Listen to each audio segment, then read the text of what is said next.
Unscrewed, everyone. On July 20th, 1969, NASA astronauts landed on the moon. Or did they?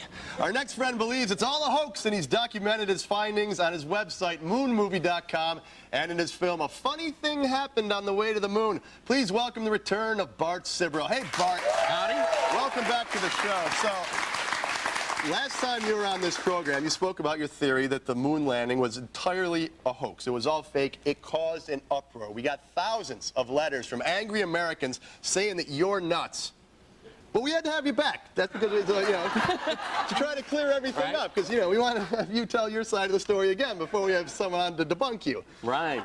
Figured that's the responsible thing to do here on Unscrewed. So last time you were here, one of the things we showed was footage of the American flag up on the moon, supposedly in zero gravity, right? And the flag is waving. Explain how this could happen. Well, it's not zero gravity. It's supposed to be no atmosphere. Uh-huh. And what we figure is they had to have the air conditioning units pulled out, which were designed for 1/6 gravity, so they wouldn't fall over backwards. The air conditioning unit, so you're saying that that thing was shot in like a hangar somewhere? Correct. Area 51, perhaps? Probably was, to tell you the truth. But what, with inertia and everything, if I was in zero gravity or in a vacuum and I unfurl the thing, wouldn't it, because of the inertia, keep flapping around like that? No, it's not zero gravity. It's 1/6 gravity. It's no atmosphere. Okay, whatever. There's no wind whatsoever. We figured that it was a little bit of air conditioning flowing in to keep them extra cool because the cooling units were taken off and they were in a sealed spacesuit. Couldn't have been inertia. It was air conditioning. That's what I think, yeah. Okay. We know for a fact they didn't go because of the footage we found. Explain some of the others they're seeing. For example, no stars up in the sky. How come we can't see stars? Well, there is a logical explanation, according to NASA, why you couldn't see the stars. The aperture was almost all the way closed to compensate for the bright sunlight on the moon.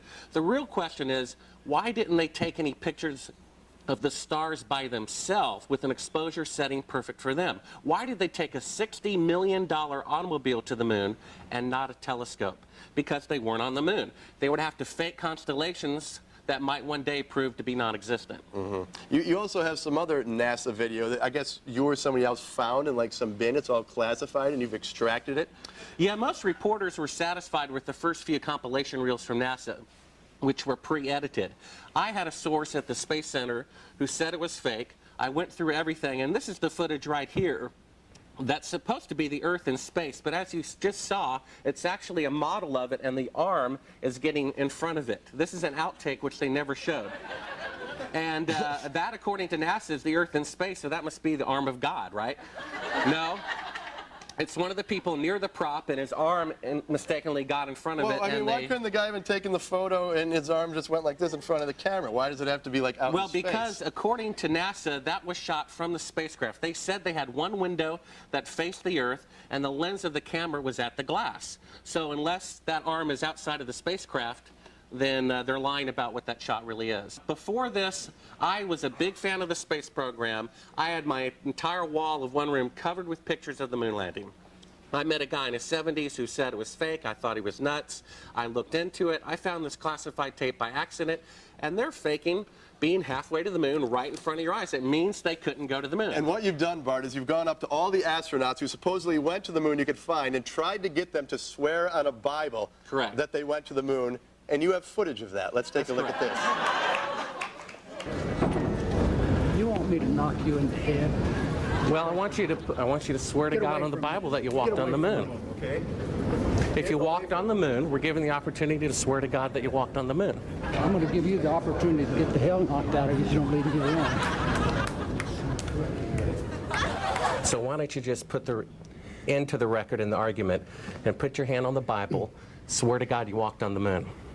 Mr. Sibrel, knowing you, that's probably a fake Bible. I don't hit people, but you're going to be on the deck unless you get... I'm heading out. I appreciate it. And get the hell out of my house.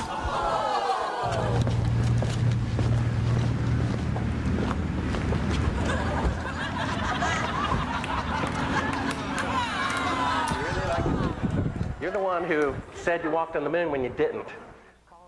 Black, if I ever thought of it. Saying I misrepresented myself. Away from me. You're a coward and a liar and a thief.